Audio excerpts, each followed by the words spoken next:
Shu 2004 akalarim bilan PUBG o'ynayapmiz. Bir payt PUBG boshlab oldik. Bittasini akkauntiga hayron qoldim to'g'risi. 76 level bo'lib turib o'ynashni bilmaydi. O'ta qiyin, juda ham qiynalib o'ynayapti. Bir payt bootcamp o'ynayapmiz, men o'lib ketdim. Yana bitta sherigimiz o'lib ketdi. 2 kishi tirik qoldi komandamizdan. Bittasi ikkinchisiga gapiryapti.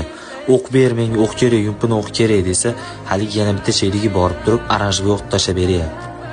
Oranjga o'q tashlab beradi. Menga bu kerak emas bu o'q, menga ko'k o'q ber, yumpiga tushadigan o'q ber desa, uje otishgani ketgan, o'lib ketdi. Komanda minus bo'lib ketdi, uni o'qi yo'q bo'lib minusga kirib ketdi.